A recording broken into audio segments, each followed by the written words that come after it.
इस वक्त दुनिया भर में बहस ये चल रही है कि चाइना को लेकर के, कोरोना महामारी को लेकर के चाइना का रोल क्या रहा। नैरेटिव ये बनता जा रहा है कि चाइना से लोग अपने आप को कैसे डिरिस्क करें। अभी भारत ने भी एक फैसला लिया जब चाइना ने एचडीएफसी में उनके central bank people's bank of China ने 1% की हिस्सेदारी जब बढ़ा ली, तो उसके बाद सरकार का एक कदम सामने आया और वो ये कदम था कि एफडीआई जो है ऑटोमेटिक रूट से नहीं आएगी जो पड़ोसी देश है जिसमें चाइना शामिल है, बल्कि वो गवर्नमेंट अप्रूवल के बाद ही आ पाएगी। अभी पिछले दिनों गेटवे हाउस जो एक थिंक टैंक है, उन्होंने एक रिसर्च की थी जिसमें ये बताया गया था कि चाइना में भारत का निवेश कितना है। इसको समझने के लिए हमने इस रिपोर्ट के जो ऑथर हैं अमित भंडारी, उनको बुलाया है। अमित भंडारी जी से हम यही समझना चाहेंगे कि चाइना के इन्वेस्टमेंट का जरा पर्सपेक्टिव समझाइए। ये जो एफडीआई का कदम उठाया गया, वहीं से शुरू करते हैं, कैसा कदम है ये? जी, धन्यवाद संजय जी। तो चाइना का भारत में एफडीआई तकरीबन 6 अरब डॉलर का है और इसमें से तकरीबन 2/3 या उससे थोड़ा ज्यादा भारत के स्टार्टअप सेक्टर में लगा हुआ है, जैसे पेटीएम, बिग बास्केट, ओला, इस प्रकार की कंपनियों में। तो अब चाइना के निवेश से भारत सरकार को क्या आपत्ति हो सकती है या किसी भी और सरकार को? हमने ये देखा है कि पिछले 3 या 4 वर्ष में जर्मनी, यूएस, कनाडा और ऑस्ट्रेलिया की सरकारों ने भी चीनी निवेश पर कुछ रोकथाम लगाई है। तो एक मुद्दा तो ये होता है कि जैसे भारत में ज्यादातर बिजनेस प्राइवेट सेक्टर में है, चाइना में ज्यादातर कंपनियां सरकार के नियंत्रण में आती हैं, चाहे वो प्राइवेट सेक्टर के क्यों ना हो, सरकार का उन पर कुछ नियंत्रण रहता है। तो अगर कोई सरकारी कंपनी किसी विदेशी कंपनी को एक्वायर कर रही है या खरीद रही है, तो सामने वाली सरकार को भी एक बार लगेगा कि ये सामने वाली सरकार भी एक बार प्रश्न करना चाहेगी। तो जैसे आपने एचडीएफसी का उदाहरण दिया है, वहां पर पीपल्स बैंक ऑफ चाइना ने 1% शेयर खरीदे हैं। तो पीपल्स बैंक ऑफ चाइना को भारत में निवेश क्यों करना है? वो अपना मतलब वो एक साधारण प्राइवेट कंपनी तो है नहीं। तो एक मुद्दा ये उठता है। अब जहां तक चाइना का भारत में इन्वेस्टमेंट है, हमने देखा है कि तकरीबन 150 से अधिक निवेश उन्होंने भारत में किए हैं अभी तक, और जिसमें से कि 90 जो है वो भारत के स्टार्टअप सेक्टर में है। तो ये जो है ये भारत के कल के बिजनेसेस हैं। जैसे आज हमारे पास रिलायंस, एल&टी और टीसीएस हैं। ये इनमें से बहुत सारी कंपनियां कल की रिलायंस, टीसीएस और एल&टी बनेंगी आगे जाके। और इनमें अगर एक पहली स्टेज पर ही चाइना का इन्वेस्टमेंट आ गया है, तो आगे जाके हो सकता है ये कंपनियां चाइनीज शेयर होल्डर की हो, हमारी ना रहे। जी, तो ये हमको दर्शकों को बताना चाहिए कि पेटीएम जो है उसका 40% शेयर होल्डिंग जो है वो अलीबाबा के पास है। इसी तरह से ओयो हो, ओला हो, दूसरी बहुत सारी कंपनियां हैं, हाइक हो, बिग बास्केट हो, सब में चाइनीज कंपनियों के इन्वेस्टमेंट हैं। तो ये पिछले 5 सालों में जब हम बेल्ट रोड इनिशिएटिव का विरोध कर रहे थे, उसमें शामिल नहीं हुए, आपने अपनी रिपोर्ट में भी इसका जिक्र किया है।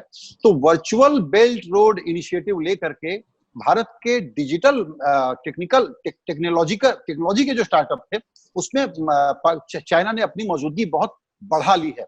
इसको हमको पहले रोकना चाहिए था या बिल्कुल ठीक है? इसमें फिक्र की क्या बात है? देखिए, मुद्दा ये है कि एक तो ये वो कंपनियां हैं जैसे गूगल है या फेसबुक है। अमेरिका की जो सबसे कीमती कंपनियां आज हैं, मूल्यवान कंपनियां हैं, वो सारी टेक्नोलॉजी कंपनियां हैं, अमेजॉन, गूगल, फेसबुक वगैरह। तो ये जो कंपनियां हैं, ओयो, बिग बास्केट, ओला, ये कंपनियां आगे जाके इंडिया की वही technology Giants Amazon, Facebook, Google बनेंगी। तो क्या ये कंपनियां आज ही किसी विदेशी शेयर होल्डर को बेच दी जाए या फिर कुछ रोका जाए? पहला मुद्दा ये है। दूसरा मुद्दा ये है कि पिछले 2 या 3 महीने में कोरोना महामारी की वजह से हमारा शेयर मार्केट गिरा है, लिस्टेड कंपनियों की कीमत गिरी है, और जो अनलिस्टेड कंपनियां हैं जिनको कि हर 6 महीने 1 साल में इक्विटी उठानी पड़ती है, उनके वैल्यूएशन और भी गिरे हैं। तो ऐसे में जबकि मार्केट में डिस्ट्रेस है, समझ लीजिए, जबकि मार्केट में इतनी हालत खराब है, तो क्या किसी को इसका फायदा उठाने देना चाहिए? तो दूसरा मुद्दा ये हो जाता है। जी, ये बताएं कि क्या इस चीज को पहले ही रोका जा सकता था, या अब हम जो रोक रहे हैं तो इसका चाइना और इंडिया के रिश्तों पर इंप्लीकेशन क्या है? इसको पहले रोका जा सकता था, लेकिन पहले इस विषय में जानकारी ही बहुत कम थी। इसमें दो या तीन मुद्दे आ जाते हैं। पहला मुद्दा ये है कि जो इंडिया में आजकल जो ज्यादातर स्टार्टअप हैं और जो खासकर जो यूनिकॉर्न है जिनकी की कीमत 1 अरब डॉलर से ज्यादा है, इनमें से ज्यादातर काफी घाटे में चल रही हैं। तो इन कंपनियों को हर कुछ महीने में या 1 साल में नई इक्विटी उठानी पड़ती है अपना बिजनेस चलाने के लिए, तो इसलिए इनको मार्केट जाना पड़ता है। अब यहाँ पर समस्या ये हो गई है कि अगर हम भारत के डोमेस्टिक इन्वेस्टर्स को देखें जो प्राइवेट इक्विटी में पैसा लगाते हैं, इन इन्वेस्टर्स के पास 10 करोड़ या 1 अरब डॉलर किसी कंपनी में डालने की क्षमता नहीं है। तो मजबूरन जो भारत की ये यूनिकॉर्न कंपनियां हैं, इनको किसी विदेशी निवेशक के पास ही जाना पड़ेगा। अब वो विदेशी निवेशक कौन हो सकता है? यहाँ पे सिर्फ 3-4 लोग हैं। जापान का सॉफ्ट बैंक है, साउथ अफ्रीका की नेस्पर्स है, अमेरिका से बड़ी सारी कंपनी और इन्वेस्टर हैं, और चौथा ग्रुप ये चीनी कंपनियों का है। तो पहले ही अगर हम इसे रोक लेते तो भारत की काफी सारी कंपनियों को अच्छा सही वैल्यूएशन मिलने में प्रॉब्लम होती, समस्या होती। तो पहले रोकना उचित नहीं था। अभी क्योंकि मार्केट खराब है इसलिए शायद ये रोकना उचित है। बिल्कुल ठीक है कि आप यहाँ पर अभी कोई ऐसा ना हो जाए कि वैल्यू कम हो गई और बाहर की कंपनियां आकर के डिस्ट्रेस सेल में खरीद लें, तो ये रुकावट तो बिल्कुल ठीक है। लेकिन ये पहले बात क्यों नहीं समझ में आई कि भारत में अगर रिस्क कैपिटल पैदा करना है और जो भारत के एंटरप्रेन्योर्स थे स्टार्टअप स्पेस के, उनको यहाँ पर बंदिशों को हटा देते, भारत के भी लोग इसमें पैसा लगा सकते थे, वो बस हम मिस कैसे कर गए? देखिए ये तो हमारी खुद की समस्या है कि हमारा बिजनेस एनवायरनमेंट ऐसा नहीं है कि लोग प्राइवेट इक्विटी में पैसा डालें।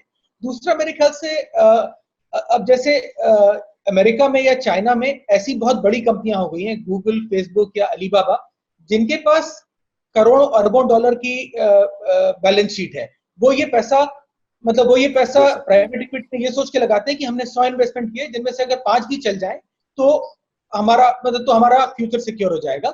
ये वाली सोच शायद भारत में नहीं है, पैसा भी नहीं है और वो सोच भी नहीं है उस लेवल की। जी, अब ये बताएं कि जिस तरीके से एक नैरेटिव बिल्ड हो रहा है पोस्ट कोविड वर्ल्ड में, वो है कि चाइना से सतर्क रहो, लेकिन चाइना सारी दुनिया से इतना ज्यादा डीपली इन्वॉल्व और इंटेंगल्ड है कि इसको डिसइंटेंगल करना बहुत मुश्किल होगा। भारत और चाइना के जो संबंध रहे हैं उसको देखते हुए अगर हम ये कोशिशें करेंगे तो उसका जियोपॉलिटिकल इंप्लीकेशन हम पर क्या हो सकता है, डिप्लोमेटिक इंप्लीकेशन क्या हो सकता है? देखिए, अगर ये जो कदम अभी हमने उठाया है कि चाइना से आने वाले इन्वेस्टमेंट पे नजर रखी जाएगी, ये कदम अगर हमने 2 या 3 साल पहले उठाया होता तो वो ज्यादा मुश्किल पड़ता उसको, क्योंकि चाइना इस पर डिप्लोमेटिकली या जियोपॉलिटिकली हम पर कुछ अटैक कर सकता था। जैसे कि पाकिस्तान चाइना का बहुत बड़ा समझ लीजिए क्लाइंट स्टेट है, तो पाकिस्तान के जरिए चाइना भारत को समस्या पहुंचा सकता था, या फिर श्रीलंका के जरिए या कहीं और से। अभी आज की तारीख में कोविड की वजह से एक नैरेटिव ये बन गया है कि चाइना ने इस महामारी को जो शुरू में छिपाया, जो कवर अप किया है, उसकी वजह से ये महामारी बहुत बुरी तरह से फैल गई है। तो एक तो ये रिस्पॉन्सिबिलिटी का मुद्दा हो जाता है। दूसरा मुद्दा ये हो जाता है कि महामारी की वजह से जो ग्लोबल ट्रेड है और सप्लाई चेन है वो रुक गई है। तो अब कंपनियों को ये पता चल रहा है कि सारी मैन्युफैक्चरिंग एक ही जगह से कराना एक बहुत बड़ा स्ट्रक्चरल रिस्क है। तो इन दोनों नए फैक्ट्स की, मतलब ये दोनों नई चीजें जो हमें पता चली हैं, रिस्पॉन्सिबिलिटी और रिस्क, इसकी वजह से हमारे पास जो भारत के पास जो मैन्यूवर करने का जो जगह थी वो बढ़ गई है। और दूसरा, बहुत सारे और देशों ने भी चाइना पे इन्वेस्टमेंट्स पे कुछ रिस्ट्रिक्शन लगाए हैं, तो उससे भी थोड़ा सा हमारा काम आसान हो गया है। बिल्कुल। आखिरी सवाल आपसे अमित, आपने कहा कि मैन्यूवर करने की गुंजाइश बढ़ गई है। हम लोग ये एक दूसरे से हमेशा कहते रहते हैं कि बड़ी अपॉर्चुनिटी है, चाइना का काफी मैन्युफैक्चरिंग का काम हम यहाँ ला सकते हैं, बार बार कहते हैं। अभी फिर ये अपॉर्चुनिटी दरअसल है, ये हम मानते हैं, लेकिन क्या हम उसके लिए तैयार हैं? इकोसिस्टम तैयार है, पॉलिसीज तैयार है? देखिए, ये आपने बड़ा कठिन सवाल पूछा है, क्योंकि तैयार तो हम कभी नहीं होते हैं। अपॉर्चुनिटी आती है और हमें उसका फायदा उठाना पड़ता है, चाहे हम तैयार हो चाहे ना हो। अब पिछले 20 साल में ये हुआ है कि विश्व की काफी सारी मैन्युफैक्चरिंग चाइना में चली गई है।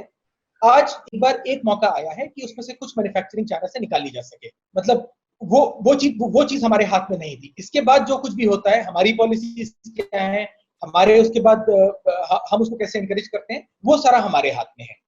तो इसको करने के और कई तरीके हैं। जैसे पहले अगर हम कहते कि किसी एक कंट्री से हम फलाना चीज इंपोर्ट नहीं करेंगे, उसे शायद WTO में चैलेंज किया जा सकता था और किया भी जाता था। तो आज हमारे पास ये मौका आ गया है, हम ये कह सकते हैं कि महामारी को देख के हमने ये देखा है कि किसी भी एक जगह पे अगर कंप्लीट रिलायंस हो तो वो खतरनाक होता है। इसलिए फ्यूचर में कोई भी क्रिटिकल इंडस्ट्री है उसकी समझ लीजिए 30, 40, 50% से ज्यादा रिलायंस एक सोर्स पे नहीं होनी चाहिए। तो ऑटोमेटिकली ये हो जाएगा कि हमारे जो क्रिटिकल सेक्टर है, मान लीजिए इंफ्रास्ट्रक्चर है, मान लीजिए रेलवे है, उसका एक लेवल से ज्यादा इंपोर्ट चाइना से नहीं हो पाएगा, उसकी मैन्युफैक्चरिंग हमें लोकली ही करनी पड़ेगी। एक बार ये स्पेस क्रिएट हो जाए, हम इसका फायदा उठा सकते हैं। बिल्कुल, जैसा कि हम सभी ये बात करते रहे हैं और यही समझने की जरूरत है कि पूरी दुनिया, पूरी इकोनॉमी, इसके स्ट्रक्चर और देशों के रिश्ते सब कुछ रीसेट हो रहे हैं और इसको हमको क्लोजली वॉच करना पड़ेगा कि वायरस तो कैसे मूव करता है पता नहीं, लेकिन सरकारें कैसे मूव करती हैं, खास करके भारत और चीन के संदर्भ में ये बड़ा इंपॉर्टेंट होगा। अमित, आपने हमारे लिए वक्त निकाला, आपका बहुत शुक्रिया। जी, थैंक यू संजय।